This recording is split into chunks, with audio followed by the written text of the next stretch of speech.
할렐루야. 잠시 기도하고 하나님의 말씀을 나누기를 원합니다.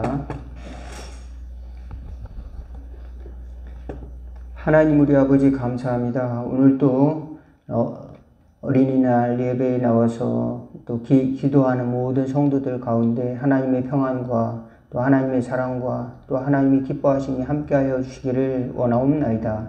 또한 하나님이 나라의 풍성한 것을 경험할 수 있도록 도와주시고 하나님 나라의 자비와 또 지혜와 또 하나님의 나라의 의를 경험하고 또 하나님의 나라의 또 심판이 어떠한 것을 깨닫고 또 하나님께 영광 돌리며 살아가는 저희들 될 수 있도록 또한 인도하여 주옵소서. 이 시간도 저희들이 심령에 하나님이 주시는 거룩한 마음 또 하나님이 주시는 은혜의 마음 더하여 주시고 또 교회를 위해서 이웃을 위해 기도할 수 있는 중보자의 마음도 허락하여 주옵소서. 예수님의 이름으로 축복하며 기도하옵나이다. 오늘 함께 은혜 나누실 하나님의 말씀은 사무엘하 14장 1절에서 8절인데요. 제가 1절 여러분이 2절 하면서 교독하도록 하겠습니다. 수리아의 아들 요압이 왕의 마음이 압살롬에게 향하는 줄 알고 그와의 사람을 보내 거기서 지혜로운 여인 하나를 데려다가 그에게 이르되 청하건대 너는 상주가 된 것처럼 상복을 입고 기름을 바르지 말고 죽은 사람을 위하여 오히려 슬퍼하는 여인같이 하고 3절 왕께 들어가서 그에게 이러이러하게 말하라고 요압이 그 입에 할 말을 넣어주니라. 그와 여인이 왕께 아뢰 때에 얼굴을 땅에 대고 엎드려 이르되 왕이 부르소서니 왕이 그에게 이르되 무슨 일이냐 하니라. 대답하되 나는 진정으로 과부니이다. 남편은 죽었고 이 여종에게 아들 둘이 있더니 그들이 들에서 싸우나 그들을 말리는 사람이 아무도 없으므로 한 아이가 다른 아이를 쳐 죽인지라. 온 족속이 일어나서 당신의 여종 나를 핍박하여 말하기를 그의 동생을 쳐 죽인 자를 내놓으라. 우리가 그 동생 죽인 자의 죄를 갚아 그를 죽여 상속자 될 것까지 끊겠노라 하오니 그러한즉 그들이 내게 남아있는 숯불을 꺼서 내 남편의 이름과 씨를 세상에 남겨두지 아니하겠나이다 하니 왕이 여인에게 이르되 내 집으로 가라. 내가 너를 위하여 명령을 내리리라 하는지라. 예, 여기까지만 보도록 하겠습니다.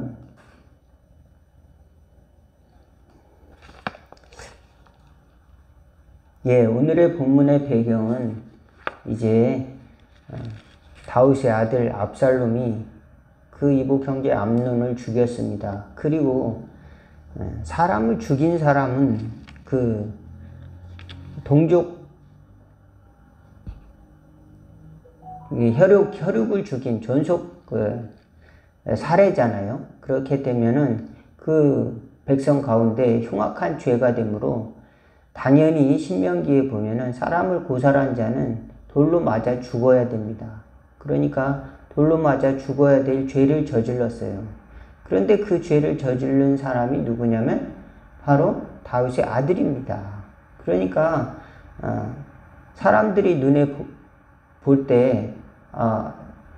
때도 안 좋고 다윗 왕의 체면도 말이 아니고 그러니까 이제 자기가 잡히면은 자기도 어떤 벌을 당하게 될지 모르니까 어머니의 고향 그술로 돌아가게 피하게 됩니다. 그술이라는 동네로 압살롬이 도망가는데 3년이나 걸립니다. 3년 동안 그술로 피해서 도망가는데 이제 암논이 죽었으므로 하나의 아들은 없어졌지만 또 그 하나의 아들은 도망가 버렸으니까 아버지의 마음은 얼마나 또 답답하겠어요. 이거 아버지하고 아들하고 또 원수가 되게 생겼으니 빨리 풀어버리고 싶은데 또 그 잘못을 어떻게 처치할 바를 모르는 거예요. 그래서 하나님의 공동체를 생각해 볼 때는 잘못이 있을 때는 자꾸 그것을 감추는 것이 아니라 그것을 통해서 적당한 훈계를 받는 것이 굉장히 중요한 하나님의 공동체에서 필요한 것이다. 는 지혜를 갖기를 주의 이름으로 축원을 드리겠습니다. 왜냐하면 내가 잘못을 저질렀다는 걸 인정을 할 때 비로소 나는 부족한 죄인이로구나. 나는 하나님 앞에서 의롭지 못한 존재였구나. 그럼에도 불구하고 하나님이 나를 용서해 주신 것이구나. 이걸 깨닫는 것이 중요한데 이 압살롬은 그걸 깨닫지 못했어요. 어떻게 하느라고 자기를 공격하는 걸 피해서 도망 다니느라고 아버지와의 관계도 멀어지고 자기가 의로운 줄 착각했습니다. 그래서 나중에는 왜 나를 정말로 나쁜 놈으로만 보느냐 이렇게 생각하고 나중에 아버지를 대적하는 아버지를 공격하는 그런 반역자가 됩니다. 나라를 반역하는 반역자가 되는 것이죠. 예, 우리 교회는 어떻습니까? 저와 여러분의 교회는 잘못이 있을 때 그저 한없이 덮어주기만 해서 되는 문제는 아닌 것 같습니다. 그리고 다윗도 마찬가지예요. 한없이 덮어줄 문제도 아니고 그렇다고 그를 단칼에 뭐 아니면 도식으로 죽음 아니면 또 용서 그게 될 일이 아니지 않습니까? 암논에 대한 징벌도 해야 되고 또 암논은 죽었으니까 또 그걸 죽인 그 압살롬에 대한 그 마땅한 형벌을 내려야 되는데 예, 신명기에 보면은 그 사람은 죽어야 마땅한 죄인데 그걸 어떻게 처리할 방법이 없는 겁니다. 예, 그 아버지 마음은 그렇게 괴로운 것입니다. 하나님은 우리를 얼마나 사랑하시는가 생각해 볼 때 우리가 마땅히 죽어야 될 그 자리에 그 아들을 내놓으셨다는 것이 얼마나 어처구니 없는 일입니까? 우리 인간의 죄로 인해서 나 같은 죄를 진 많은 사람들 또 내가 죽어야 될 자리에 그 아들을 대신해서 피를 흘렸다고 하는 것은 얼마나 어처구니가 없는 것입니까? 그러므로 우리를 하나님이 자녀 삼아 준다고 했을 때 우리가 나는 예수님 대신에 나는 하나님이 자녀 삼아 주셔서 내가 곧 예수님이야 이렇게 생각해서는 안 된다는 겁니다. 오히려 겸손하게 종의 자세를 갖는 것이 당연히 우리의 몫이라고 하는 것입니다. 우리가 하나님의 자녀가 된 것이 거저된 것이 아니라 하나님의 아들이 피가 있었기 때문에 하나님이 자녀가 된 것이지 내가 하나님의 아들이 죽었으니까 내가 대신 왕이야 이렇게 내가 영웅이 됐어 내가 하나님의 사랑을 받아서 이것이 아니라고 하는 겁니다. 당연히 하나님의 부름을 받은 하나님의 은혜를 입은 죄인이요 은혜를 입은 하나님의 사람으로서 우리는 그리스도의 향기가 되어지고 그리스도의 은혜 전달자가 되는 것이지 우리가 그 자리를 대신하는 것이 아닙니다. 하나님의 독생자의 자리를 하나님이 죽었으니까 하나님의 아들이 죽었으니까 내가 곧 예수다 이렇게 말할 수가 없다라고 하는 것입니다. 그래서 어떤 사람들은 이제 불교의 교리처럼 불교에서 말하는 것처럼 내가 곧 부처다라고 하는 것처럼 내가 예수야. 내 말을 들으면 곧 예수의 말을 듣는 거야. 이렇게 그 잘못된 신념을 가지고 살아가다 보면은 자기가 하나님이 마땅히 우리에게 주어야 될 자리 그 자리를 잊어버릴 수가 있다는 겁니다. 압살롬이 바로 그런 사람이었습니다. 그러나 아버지의 마음은 그 아들이 돌아오기를 간절히 기다리고 있는데 스스로 중이 제 머리를 깎지 못하는 것처럼 스스로 아들을 데려오지 못하고 요압 장군은 그 다윗의 마음을 알아서 한 여인 드고아 여인을 이제 다윗에게로 보냅니다. 이 드고아의 여인은 두 아들이 있었는데 한 아들을 죽였습니다. 그러므로 이제 나의 남편은 죽었고 한 아들마저 사람들이 죽이려고 합니다. 죄인 취급해서 죽이려고 합니다. 이게 누굽니까? 바로 이 말을 할 수 있도록 요압이 그 여인에게 그렇게 이제 연극을 시키는 거죠. 그러니까 다윗이 생각하기를 내 처지랑 똑같구나. 내가 그 아들을 죽지 않게 지켜주마. 이렇게 했을 때 그 아들 압살롬이 생각이 난 것이죠. 왜? 압살롬도 사람들이 죽일 죄인이니까. 한 아들은 누굽니까? 이제 이미 죽은 암논이고 또 압살롬도 죽으면 또 안 되잖아요. 그러니까 저의 모습이나 내 모습이나 같구나 이렇게 생각해서 내가 너의 그 두고아 여인 너의 그 과부의 아들을 보호해 주겠다. 사람들이 죽이지 못하게 하겠다. 이렇게 이야기를 해줬는데 그 이야기를 하라고 그 여인에게 부탁한 것은 누구냐? 바로 다윗의 마음을 잘 알았던 요압 장군이었습니다. 요압이 대신해서 다윗의 마음을 위로해 주기 위해서 그렇게 했다는 것이죠. 그렇지만 다윗은 가까이 하진 않습니다. 이 압살롬의 그 흉악하고 또 정치적인 야망이 있는 그 압살롬을 가까이 하지는 않습니다. 그러니까 이제 압살롬이 나중에 더 심통을 부리는 것이죠. 그래서 이제 왕 앞에 서고 또 나중에 왕의 인기를 자기가 독차지하려고 노력을 하는 장면이 나옵니다.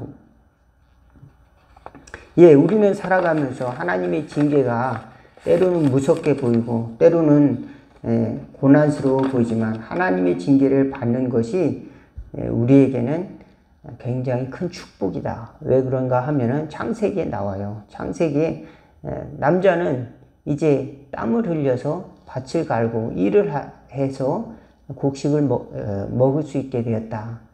이제 먹을 양식을 먹게 됐고 여자는 또 해산하는 수고의 고통을 얻게 되었다. 이런 징벌이 나오는데 그런 것들은 오늘날에 당연한 것이고 오히려 축복입니다. 일할 수 없는 것은 오히려 그것은 슬픔이죠. 일을 할 수 있다는 것이 얼마나 또 감사한 일입니까?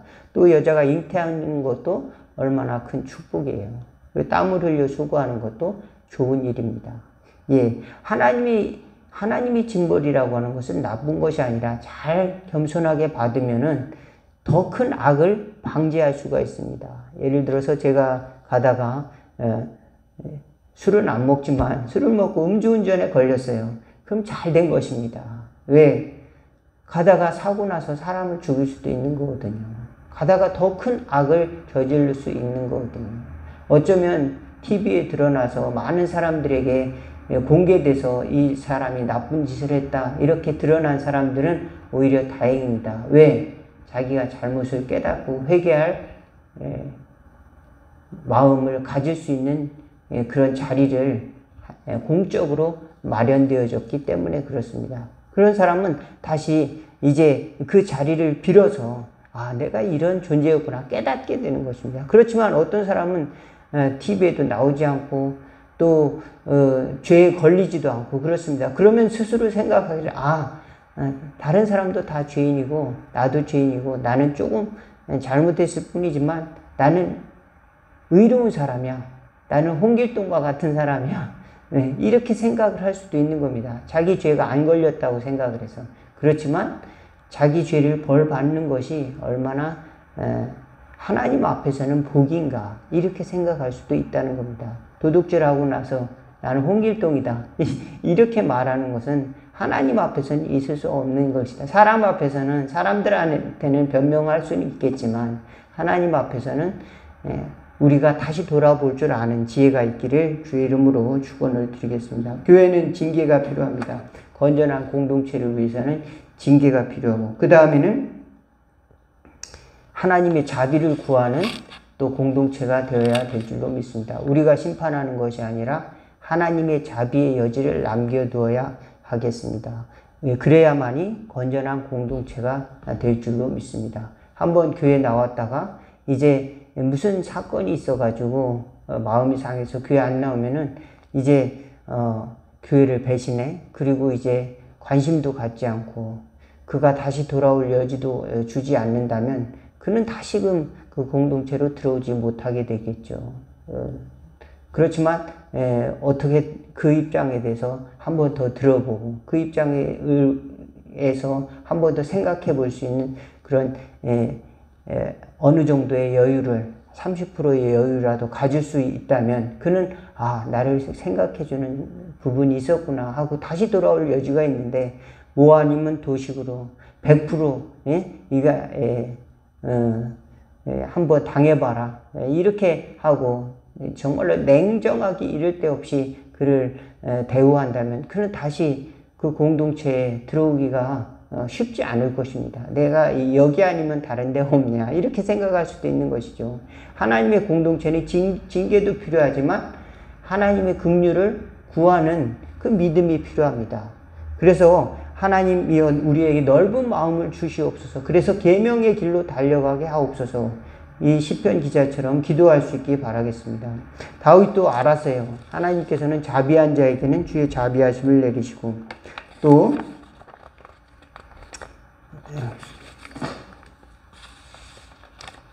10편 18편에 완전한 자에게는 주의 완전함을 보이시고 깨끗한 자에게는 주의 깨끗함을 보이시며 사악한 자에게는 주의 거스르심을 보이시리니 주께서 곤고한 백성은 구원하시고 교만한 눈은 낮추시리다. 주께서 나의 등불을 켜시며 여호와 내 하나님이 내 흑암을 밝히시리다. 내가 주를 의뢰하고 적군을 달리며 내 하나님을 의지하고 담을 뛰어넘나이다. 이렇게 고백을 했습니다.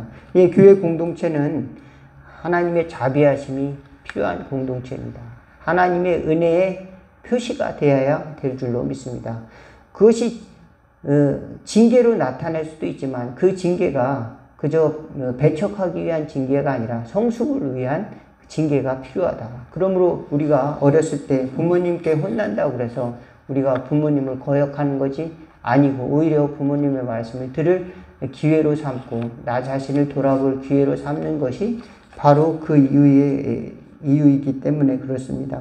마태복음 5장 7절에 긍휼히 여기는 자는 복이 있나니 그들이 긍휼히 여김을 받을 것이며, 우리 마음속에 하나님의 긍휼이 임하기를 또 기도하고 또 하나님의 자비의 마음이 우리 마음속에 존재해야 됩니다. 그래야 우리는 또한 공동체에서 문제가 있는 사람들에게 주님의 마음으로 우리는 긍휼을 여길 수 있고 또 자비한 마음을 가질 수 있는 은혜도 생기는 줄로 믿습니다.